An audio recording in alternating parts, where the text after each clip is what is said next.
The prof will even curve the class average down just to make it look normal. The average for most programs is a 2.7 GPA. Most of the freshman classes range from 200 people a class all the way to 2,000 people a class. UofT is one of the loneliest universities in the entire country. Hey guys, welcome back to my channel. So acceptance season is here. I know that a lot of students are very eager to finding out their university application results. So as a soon becoming fourth year UofT student, I thought it'd be really cool for me to share with you guys some of the things and tips that I wish I knew before going into UofT. For those of you who does not live in Canada, the University of Toronto is the #1 university in Canada. It is also currently ranked at 18th in the world's university rank. I know it is a lot of students' dream and goals to be accepted into UofT, which is why my goal today is to share some of my experiences, and hopefully these will help you survive your first year at UofT. So without further ado, let's get started. So the #1 thing that you need to have before even stepping foot into the university is to have a good mindset, especially towards your academic performance. 99% of the students that are admitted into UofT are top students in their class.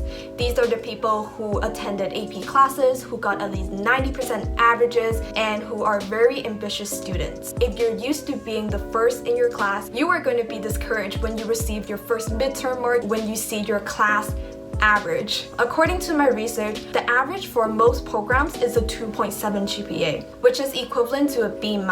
Now, this is just an average. It doesn't apply to all the programs, but in general, the average GPA is a 2.7. Keep that in mind. Just because you are not receiving on an average of high 80s, I can guarantee you that you are not dumb. That is just the average for the university. I have once even heard the prof himself say that if the class average is over 76%, which is a 3.0 GPA, then the class is too easy. And sometimes in these cases, the prof will even curve the class average down just to make it look normal. Don't get too stressed out if you don't get a 4.0 GPA, because unless you're a genius, it is very hard to get a 4.0 for all of your classes. So don't be too harsh on yourself if you don't have a good grade, because the average for most classes is a 2.7, but I would say that in general, if your GPA lies around a 3, then you are good. Even though it is quite hard to get a really good grade at UofT, your grades do reflect where your interests are. So for example, from my own experiences, I knew from very early on that I wanted to get into psychology, but psychology is a very broad program. Let me tell you this, when I first got admitted into the psychology program, that was during my second year. So with all UofT students, you have to make the decision of choosing 2 majors or 1 major and 2 minor by the end of your first year. So for me, I chose psychology and criminology, but psychology is a very broad program. And for the longest time, I only knew I wanted to do psychology, but I didn't know there were so many areas that you can specialize in. So I ended up taking a lot of different psychology courses, and because of that, I was able to experience with a lot of courses and know what I'm good at and what I'm bad at, but also because of that, my GPA sank significantly. Sophomore year of university was when I had the worst GPA throughout my entire university career. My sessional GPA was 2.63. However, I have learned from that mistake, and at the beginning of my 3rd year, I knew I wanted to know more about emotions and cognitive psychology, so I ended up taking more courses about those topics, and that is how I ended up getting a sessional GPA of 3.58 in my 3rd year, enrolling in the courses I knew I would like. One of the greatest things about attending university is the amount of freedom that you get. So that brings us to our second point, and that is you need to learn to be accountable. Since you're an independent adult now, no one is going to tell you what to do. You can choose to miss class all you want. You can even miss the exam and no one would care or even ask you why you missed the exam. You can party whenever you want, but that comes with a price. It's very easy to slack off, especially during your freshman year, because it is the first time in 18 years of your life where nobody, literally nobody is there to tell you what to do. Nobody is there to tell you whether or not you should attend school. Nobody is there to tell you to wake up early, which is why you need to hold accountable for your studies. You need to get organized. You need to know when your due dates are. You need to know when your exams are, when you need to be working your ass off, when you can relax. It is all on you. This is the education that you paid for, so if you're not gonna care about it, no one else will. Another tip about being accountable is that whenever you get a grade back from either your assignments or exams, you have to check your grades. Make sure that everything is marked correctly, because most of the freshman classes range from 200 people a class all the way to 2,000 people a class. And yes guys, I've been to many of those 2,000 classes. It is very, very hard for the TAs and the profs to double check everybody's work, so it is up to you to check your work and make your case to get back the marks that you deserve. So with that being said, there are a lot of supports that are provided on your campus. One of the best supports that you can use is the writing centers. Because UofT is so big, they have separated all the 61,000 students into 7 different colleges, and within each colleges there is a writing center, because the writing criteria for your courses can be very, very different from what you're used to in high school, which is like 5 paragraphs, introduction, 3 bodies, and a conclusion. In university, it is not like that at all. I would highly urge you to book an appointment with the writing center for them to help you with your first assignments. With the writing centers, I have been to them a couple of times. They are quite helpful. I would recommend at least having a rough draft when you go to them, but if you don't have anything ready, that is fine as well. You can brainstorm with them, but if you have a rough draft written out already, they can give you very helpful tips to enhance your paper. The second support that is also very helpful are mentors. So these are upper year students that have volunteered to help lower year students with their assignments, or like with just talking, or just providing moral support. The information for these mentors are usually sent to your email from your program.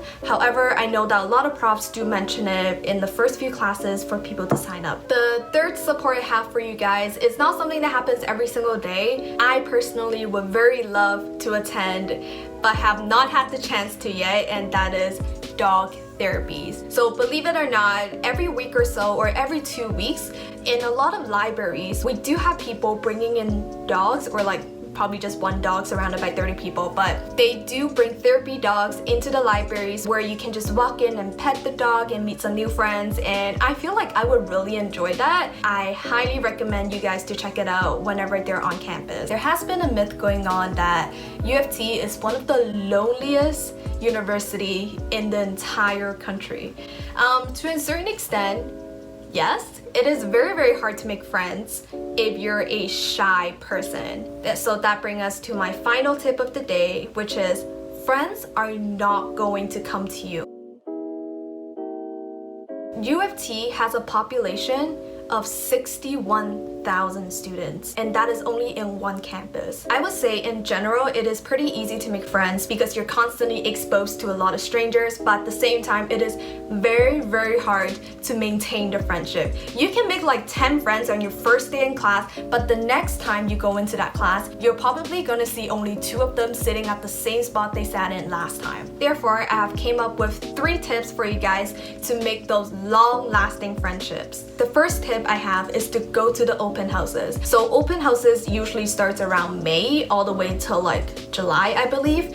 This is when students are allowed to join campus tours with their parents or even friends to take a look around the school to see whether or not they would enjoy studying here. And I would highly recommend going to one of those, because if you happen to make at least 1 or 2 friends there and stay committed to the friendship, you will now have a friend that you can meet up with during Frosh when everyone else there doesn't know anybody else. The second tip I have here is to attend Frosh. Frosh is basically an orientation for freshmen a week before the semester starts. It is a week full of parties, full of fun activities, and freshmen only, but it is very, very fun. You'll get to meet a lot of people. No one is there to tell you what to do. Everyone are adults there. It is a full-on adult party. And if you are planning to move into the university, This is the time where you will meet the people that will live in the same building as you, because that is how they categorize people. So it is a great time for you to meet the people that lives in the same building as you, to bond with them, because 9 times out of 10 you will see them every day when school starts. However, if you're a commuter, that is also fine because they had an amazing system. This is something that I also took advantage of. So I am a commuter, I don't live in school,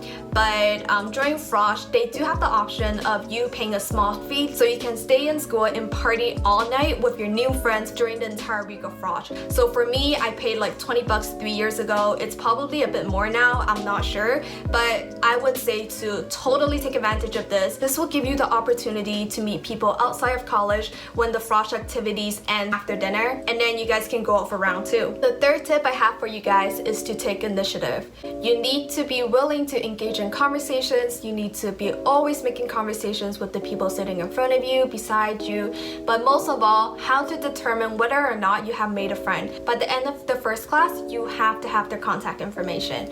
This is important because just in case you ever miss this class, you can always ask them for notes, and it will help both of you to stay committed to the friendship. You can ask them where they're sitting the next time you go into the class to ensure that you guys will be sitting together. And the last tip I have for you guys is making friends takes time. Especially in university where friends comes and goes, you can be talking to a person every day during the semester, but once the semester is over, it is very common for people to stop talking. So don't stress too much about it. You will find friends that will click with you. If you're looking to make friends outside of the studying environment, you can also join clubs. We have a lot of clubs, from business clubs to party clubs, you name it, we have it. And we also have a lot of sports teams. So if you are athletic, I would highly recommend trying out for them. They are very fun. It is a very good way for you to feel belonged in a group. To sum up everything I've said today, the 3 tips that I think you should know in order to survive your freshman year at UofT is 1. To have a good mindset, especially towards your academic performance. Don't be too stressed out about it. Just because you don't have a 90% average, it doesn't mean that you're not smart. Universities just have a different grading system. As long as you're working hard, you will be rewarded. Number 2, you really need to hold yourself accountable. University comes with a lot of freedoms, which is precisely why it is an environment that will foster adultship if you do it right. As long as you stay organized and on track, I assure you, you will have time to hang out with friends and party. My final tip for today is that friends are not going to come to you. You need to take initiative, make conversations, find opportunities that will optimize your chances of making friends. Long-lasting friendships don't come that easily. As long as you stay positive and patient, you will find a few good friends in university. And that concludes my video. I hope you guys find this helpful. Wish you all the best at UofT, and I'll see you guys next week. Bye!